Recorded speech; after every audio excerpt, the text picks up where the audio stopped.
राज्य मंत्रिमंडळाची आज अतिशय महत्त्वाची बैठक पार पडली। या बैठकीमध्ये काही महत्त्वाचे निर्णय घेण्यात आले। या बैठकीतील महत्त्वाची माहिती अतिशय समजून घेणं गरजेचं आहे। राज्य मंत्रिमंडळाच्या बैठकीत आज मराठा आरक्षणावर सविस्तर चर्चा झाली। सर्व मंत्र्यांनी यावर आपापली भूमिका मांडली। यावेळी मुख्यमंत्री एकनाथ शिंदे आणि उपमुख्यमंत्री देवेंद्र फडणवीस यांनी काही मंत्र्यांचे कान टोचले। आरक्षणाच्या मुद्द्यावर वक्तव्य करणाऱ्या नेत्यांवर मुख्यमंत्र्यांनी नाराजी व्यक्त केल्याचं कळतं। छगन भुजबळ यांच्यासह अन्य मंत्र्यांनी वादग्रस्त विधानं टाळावीत असंही मुख्यमंत्री शिंदे यांनी स्पष्टपणे या बैठकीत सांगितलं। दोन समाजात जातीय तेढ निर्माण होणार नाही याचं भान राखा, बोलताना काळजी घ्या, आरक्षणावर सामंजस्याची भूमिका घ्या अशी समज मुख्यमंत्री आणि उपमुख्यमंत्र्यांनी सर्व मंत्र्यांना दिली। शिंदे समितीचा अहवाल येईपर्यंत वादग्रस्त वक्तव्य टाळा अशी समज मुख्यमंत्री आणि उपमुख्यमंत्र्यांनी सगळ्यांना दिल्याचं कळतं। गेल्या काही दिवसांपासून मराठा आरक्षणाचा मुद्दा तापला। यावरून मराठा आंदोलक जरांगे पाटील यांनी आक्रमक भूमिका घेतली। मनोज जरांगे यांनी माध्यमांशी संवाद साधताना भुजबळांसह ओबीसी नेत्यांवर निशाणा साधला। मराठा समाज हा पूर्वीपासूनच ओबीसी होता, मात्र ओबीसी नेत्यांच्या दबावामुळे 40 वर्षांपासून आरक्षण मिळालं नाही असा आरोप जरांगे यांनी केलाय। ओबीसीच्या नेत्यांनी एवढा दबाव उभा केला की आमच्या लेकरा बाळांचं वाटोळं झालं। पुरा व्यासून सुद्धा आमचा सुद्धा मागचा सुद्धा बॅकलॉग सगळा भरून काढावा। मराठा नेत्यांमुळेच मराठा समाजाचं वाटोळं झाल्याचं सुद्धा जरांगे यांनी म्हटलंय। आमच्या मराठ्यांचं वाटोळं जास्त खरं मराठ्यांच्याच नेत्यांनी केलं। मुख्यमंत्री असले म्हणून काय झालं? मराठा समाजाला ओबीसीतून वेगळी नोकरी किंवा शैक्षणिक आरक्षणच नव्हे तर राजकीय आरक्षणासोबतच ओबीसींना मिळणारी प्रत्येक गोष्ट हवी असं जरांगे पाटील यांनी नमूद केलंय। आमचं आहे त्या सगळ्या सुविधा आम्हाला मिळाव्यात, सगळ्या ओबीसींना मिळतं ते आम्हाला मिळालंच पाहिजे। उपमुख्यमंत्री फडणवीस आरक्षणाचा GR घेऊन आले तर मिठी मारू असंही जरांगे यांनी म्हटलं। आरक्षणाचं GR ते घेऊन या, मग भेटायची चमकाळ्यातच पडत होतं त्यांची। आरक्षणासाठी काही मराठा बांधवांनी केलेल्या आत्महत्यांमुळे यंदा दिवाळी साजरी करणार नसल्याचं मनोज जरांगे यांनी जाहीर केलं। राज्यामध्ये मराठा आरक्षणाचा मुद्दा तापलाय। मनोज जरांगे यांनी मराठा समाजाला सरसकट कुणबी प्रमाणपत्र देण्याची मागणी केली आणि त्यामुळे ओबीसी आरक्षणाचा प्रश्न सुद्धा ऐरणीवर आलाय। राज्याचे अन्न आणि नागरी पुरवठा मंत्री तसंच ओबीसी नेते छगन भुजबळ यांनी जरांगे यांच्या भूमिकेला कडाडून विरोध करत ओबीसी आरक्षणासाठी आक्रमक भूमिका घेतली। आम्हाला ओबीसींमधून बाहेर ढकलण्याचा सरकारचा डाव असल्याचा आरोप छगन भुजबळ यांनी केला। ओबीसी मधले जे आहेत त्यांना हायकोर्टामध्ये लढून त्यांना ओबीसीच्या बाहेर ढकलायचं असा हा दुहेरी कार्यक्रम सध्या सुरू आहे। तर मनोज जरांगे यांनी 40 वर्षांपासूनचा बॅकलॉग भरून काढा असं वक्तव्य केलं होतं। त्याला सुद्धा ओबीसी नेत्यांनी जोरदार उत्तर दिलंय। नेते यापूर्वी सांगितलेलं की मराठा समाजाच्या आरक्षणाचा जो पोपट आहे तो पोपट मेलेला आहे। दिवसागणिक मनोज जरांगे पाटील आणि ओबीसी नेत्यांमध्ये आरोप प्रत्यारोपांच्या फैरी वाढत चालली आहेत। त्यामुळे आरक्षणावरून संघर्षाची चिन्ह आहेत। यंदा 23 नोव्हेंबरला कार्तिकी एकादशी साजरी होणार आहे। मात्र कार्तिकी एकादशीला शासकीय महापूजेच्या संदर्भात मंदिर समितीच्या पुढे मोठा पेच निर्माण झाला होता। मात्र मराठा समाजाच्या इशाऱ्यानंतर मंदिर समिती आता बॅकफूटवर गेली आहे। कार्तिकी एकादशीची शासकीय महापूजा राज्याचे उपमुख्यमंत्री आणि मानाचा वारकरी दाम्पत्याच्या हस्ते करण्याचा प्रघात आहे। राज्याला देवेंद्र फडणवीस आणि अजित पवार हे दोन उपमुख्यमंत्री आहेत। दोन उपमुख्यमंत्र्यांच्यामुळे हा मान यंदा कुणाला मिळणार असा पेच मंदिर समिती पुढे होता। मात्र राज्यात मराठा आंदोलन तापलंय। आरक्षणाचा तिढा सुटल्याशिवाय कार्तिकीच्या महापूजेला उपमुख्यमंत्री किंवा मंत्र्यांना येऊ देऊ नये असा इशारा सकल मराठा समाजानं दिला। मंदिर समितीच्या बैठकीत सुद्धा सकल मराठा समाजानं गोंधळ घातला। या पार्श्वभूमीवर कोणत्याही उपमुख्यमंत्र्यांना न बोलवता वारकऱ्यांच्या हस्ते शासकीय महापूजा होण्याची चिन्ह आहेत।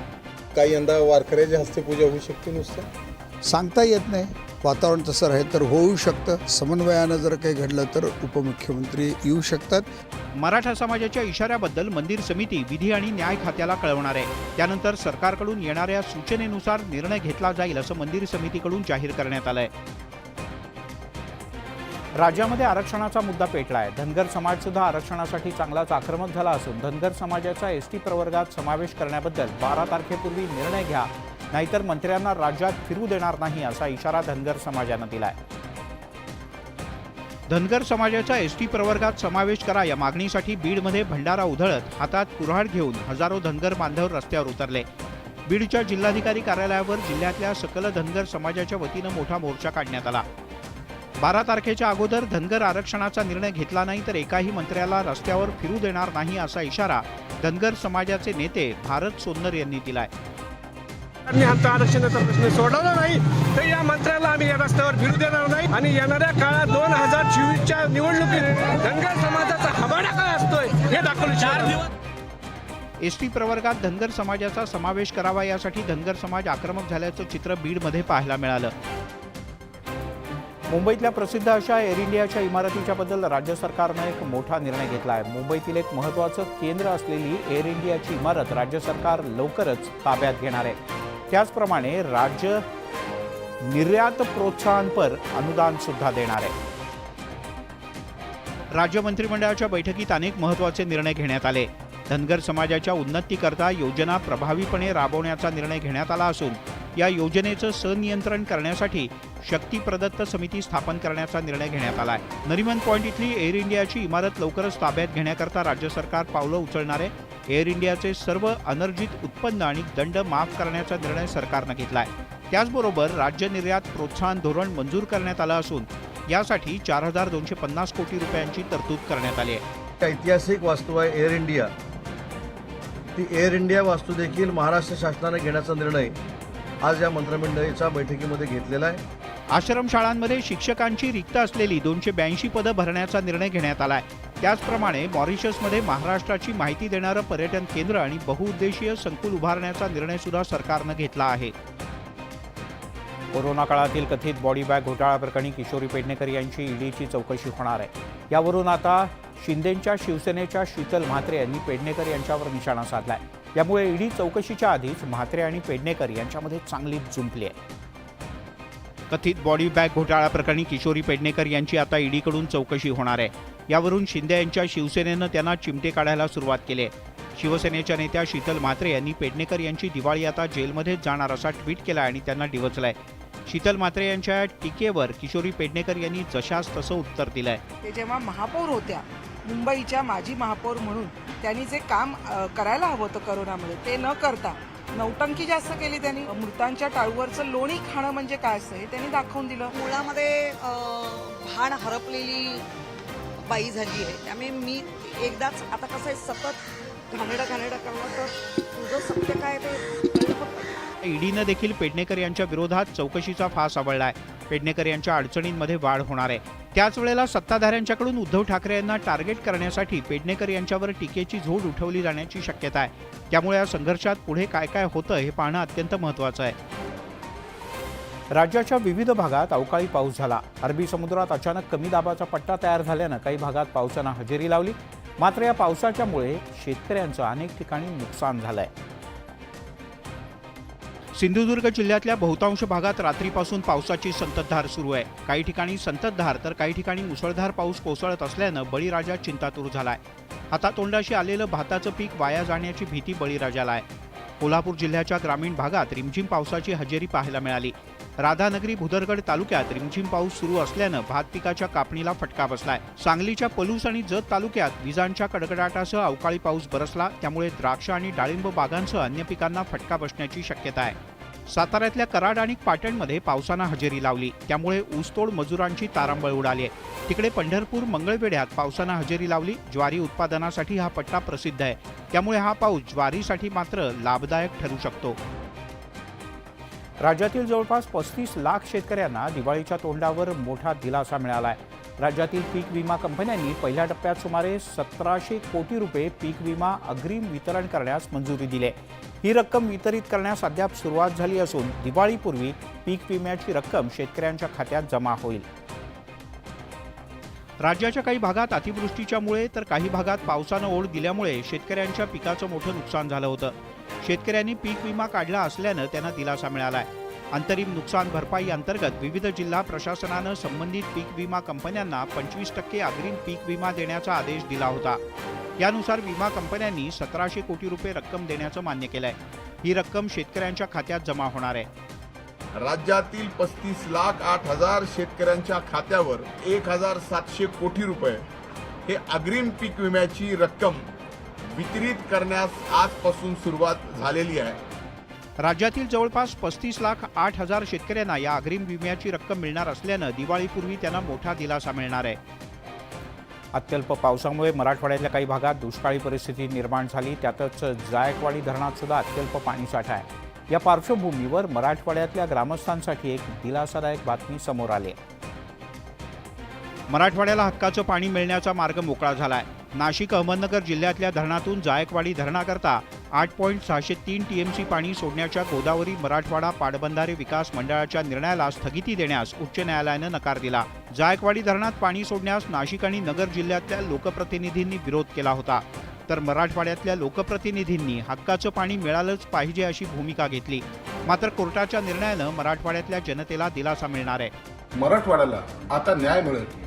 सरकारने सुद्धा हायकोर्टाने दिलेल्या निर्णयाचं तातडीने अंमलबजावणी करावी. ऊसाचे कारखाने जसे 8 आहेत तसे बिअरचे कारखाने आहेत, डिस्टिलरीज आहेत, त्याच्यामध्ये देखील अनधिकृत पाणी वापरलं जाते. तसंच 2013च्या आदेशानंतर सरकारनं काय पावलं उचलली याची माहिती प्रतिज्ञापत्राच्या माध्यमातून सादर करण्याचे निर्देश न्यायालयानं दिलेत. या प्रकरणाची पुढची सुनावणी 5 डिसेंबरला होणार आहे. आत्तापर्यंत आपण प्लास्टिकचं अंडं, प्लास्टिकचा तांदूळ अशा चर्चा ऐकलेल्या असतात, पण प्लास्टिकचा गहू याची चर्चा ऐकले.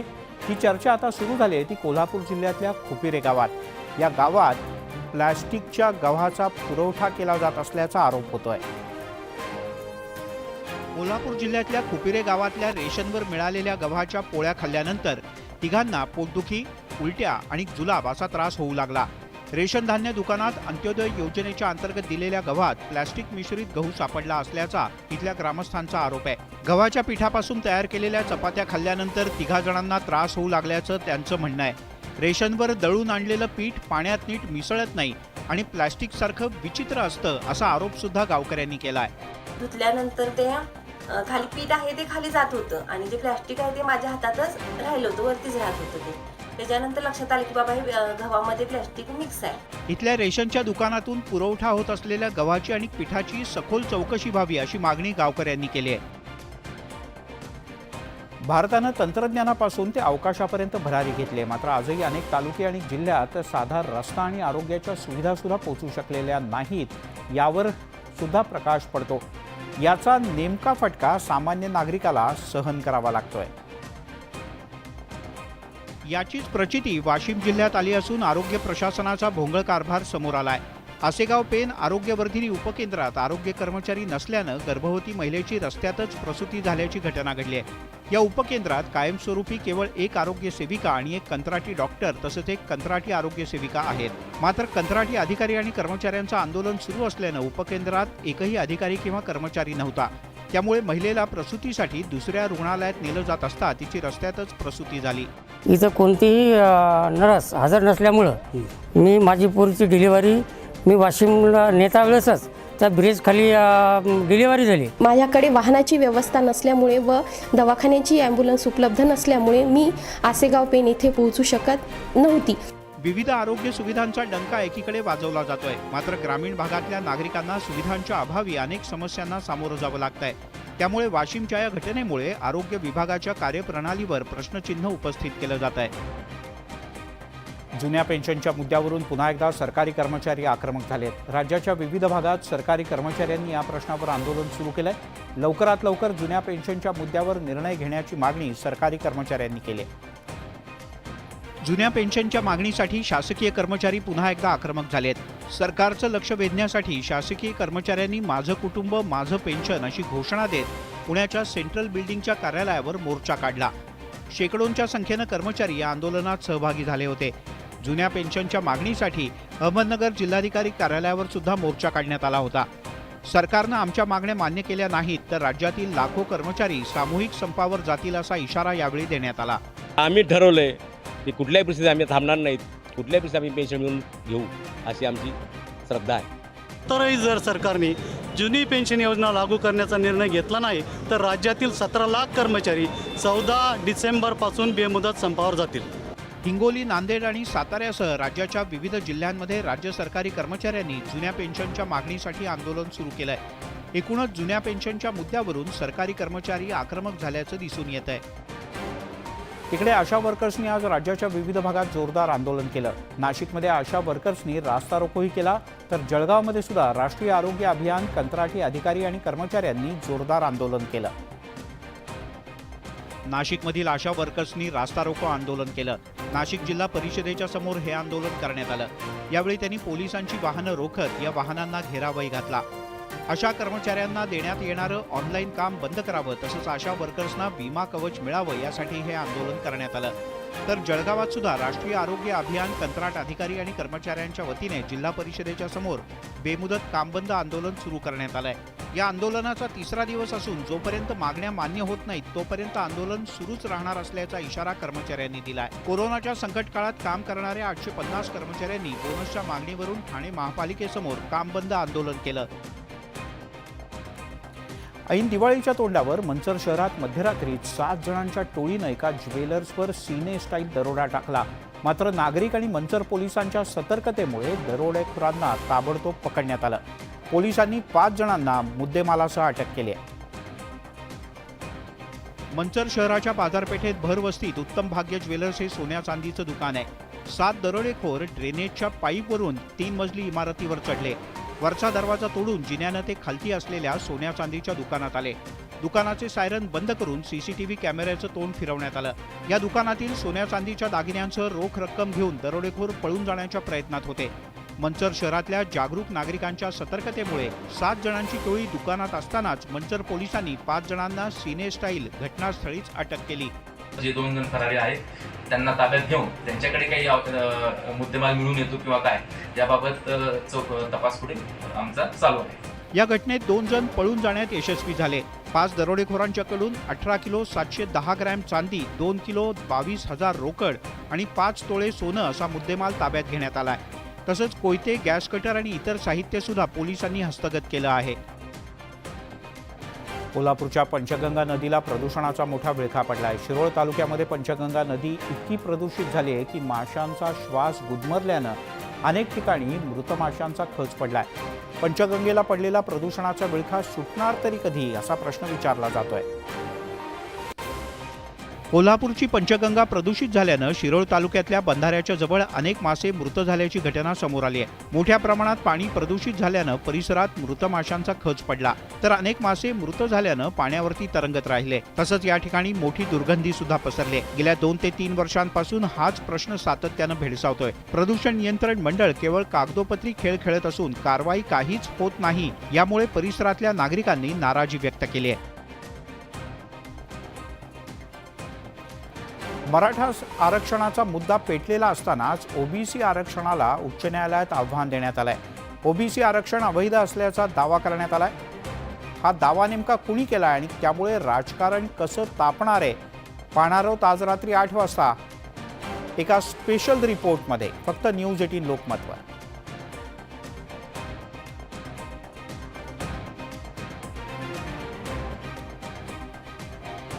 यासोबत या बुलेटिनमध्ये इथे थांबूया. ताज्या बातम्यांचा ओघ न्यूज 18 लोकमतवर सुरूच राहील.